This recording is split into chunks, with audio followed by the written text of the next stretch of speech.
आंनि बिबान एंगारनायनि मेइन रिजना नैबेसो टिकेटनि नङा इउपिपिएल राजखान्थि दोलोआ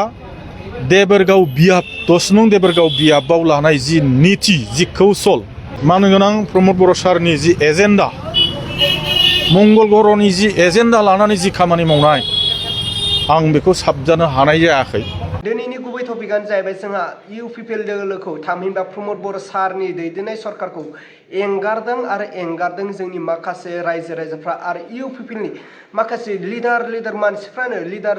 दैदेनगिरिफ्रानो दिनै इउपिपिएल दोलोखौ मोजां मोनलिया आरो इउपिपिएलनि हेंथायै गोबां बाथ्रा बुंदों आरो इउपिपिएल दोलोखौ रिजाइन होनानै दिनै गुबुन पार्टियाव जगदान जाहैनानै दिनै इउपिपिएल दोलोनि सायाव मा बाथ्रा बुंखो स' नोंथांमोना बे भिडिअनि गेजेरजों गासैखौ फुल आपडेट नुलानो मोनगोन। स' रायजोफोर दिनै थारैनो इउपिपिएलआ जोंनि बर' रायजो राजाफोरजों लोगोसे ओनसोलाव थानाय रायजो राजाफोरनि थाखाय जेबो मोनसेबो मोजां खामानि मावनो हायाखै नामा? बिनि थाखायनो दिनै इउपिपिएलआव जाय गोसो होथाबनानै खामानि मावग्रा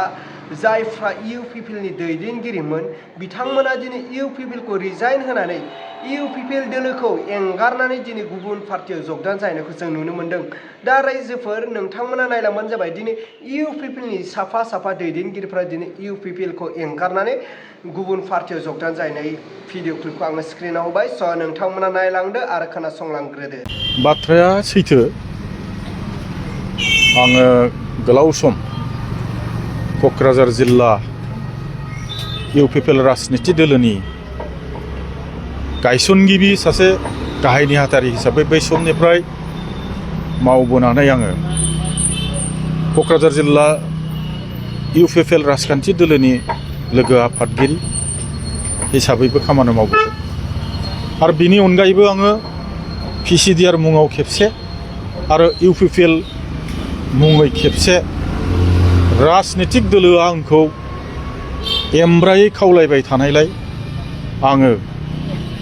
राजनितिक दोलोनि जानानै हाग्रामा महिलारिजों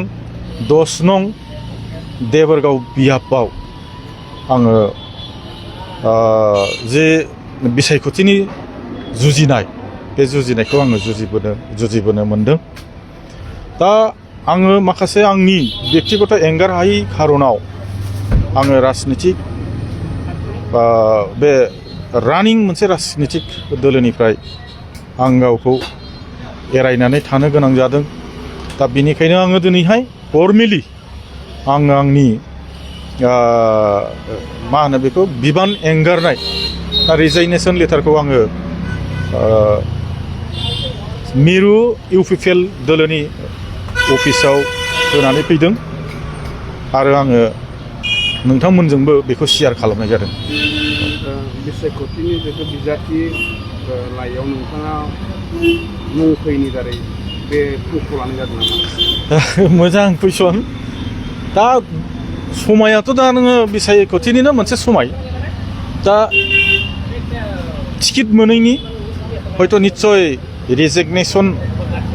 होबाय खोमा होननाय साननायफ्रा मानसिफोरनि गेजेराव निस्सय जागोन। खिन्थु नाथाय आं बे बाथ्राखौ बेखौ बुंगोन आं टिकेटबो बियाखै आं एप्लिकेसनबो होआखै आरो आङो थांनाय बारावबो आङो खननै गेलेबाय खननैबो आं एप्लिकेसन होखायाखैबा आरो देग्लायबो होखायाखै आं। दा जायखिजादोला आंनि बिबान एंगारनायनि मेइन रिजना नैबेसो टिकेटनि नङा इउपिपिएल राजखान्थि दोलोआ देबरगाव बियाब 10 नं देबरगाव बियाबाव लानाय जि नीति जि कौशल आं बे एक आरो क'क्राझार जिल्लायाव इउपिपिएल राजनिति दोलोआ जि नीति जि कौशल जि स्ट्रेटेजि बे 2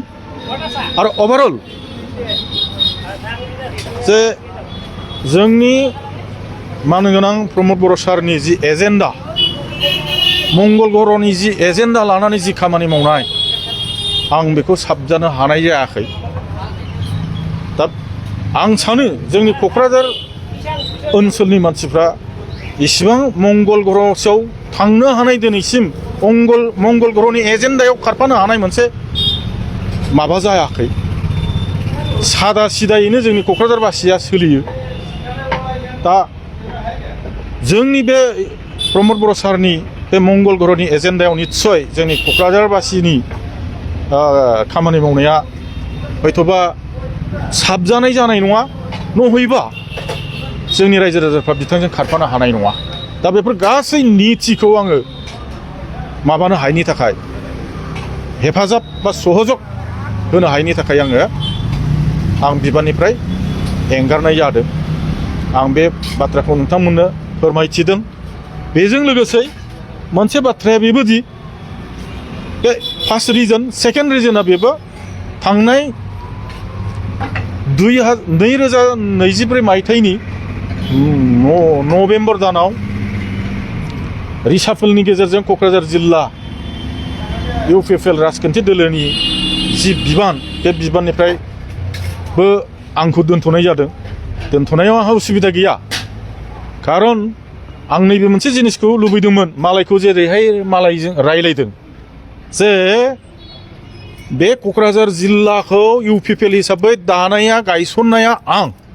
बै समाव आरो खेबनै आङो राजनितिक दोलोनि जानानै आंनि नांगौनि थाखाय नङा राजनितिक दोलोआ आंखौ नांगौनि खारनाव आङो हाग्रामाजों गिथाव बाथाव मोनसे फरिबेसावबो आं गेलेबोदों देबोरगाव बिजाबाव नाथाय दिनै आंखौ बिदाय होनायनि बेलायाव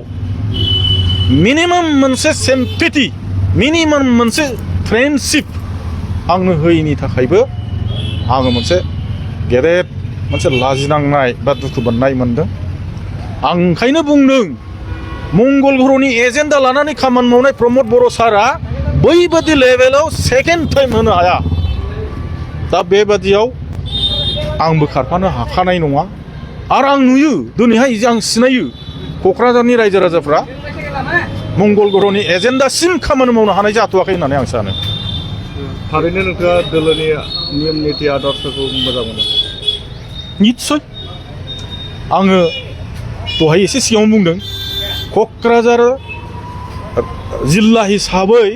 इउपिपिएल दोलो राजनिति हान्जाया जि निति बाहायदों देबोरगाव 10 नं देबोरगाव बियाब हिसाबै इउपिपिएल राजनिति दोलोआ जे नितिया जि स्ट्रेटेजि बाहायदों ओभारअल ओमफ्राय प्रमद बर' सारनि मंगल ग्रहनि जि एजेन्डा जि निति जि आदर्श बेयाव आं गोरोबनो हाया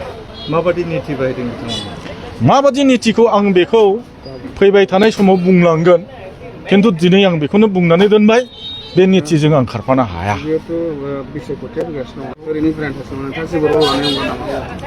आं गोबाव समनिफ्राय गेलेबोदों हिसाबै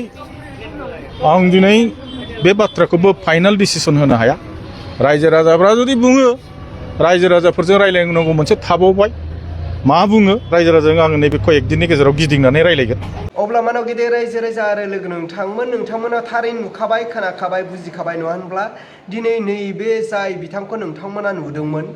बियो सासे इउपिपिएलनि मेन दैदेनगिरिमोन आरो टिकेट मोननो हास्थायदोंमोन नाथाय टिकेटखौ मोनासै दा टिकेट मोनैनि सायावबो बिथाङा दुखु गैया नाथाय जाय मानसिनो टिकेट होदों बे मानसिनि फारसेसो दुखु मोननाय फोरमायदों जे रायजो राजाफ्रा बिथांनि खाथियाव थांनानै माबा मोनसे बिहैनो खाबु हाया आरो खाबु मोननो हाया बेफोर बाथ्राखौ बुंदों आरो बेनि खाथियाव थांनो हानाय गोहो गैया जोंनि क'क्राझारनि माखासे रायजो राजाफ्रा बे बाथ्राखौ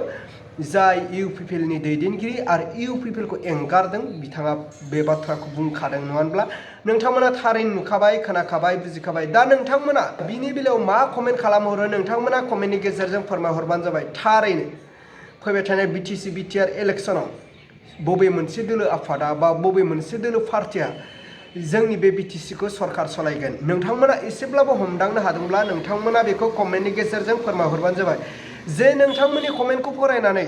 जों बयबो रायजो राजाफ्रा जाहाथे बुजिलायनानै फैबाय थानाय बिटिआर बिटिसि इलेक्सनाव सासे मोजां दैदेनगिरिनि जों भटखौ होनानै आरो बै दैदेनगिरिया जोंनि बर' रायजो राजाफोरजों लोगोसे ओनसोलाव थानाय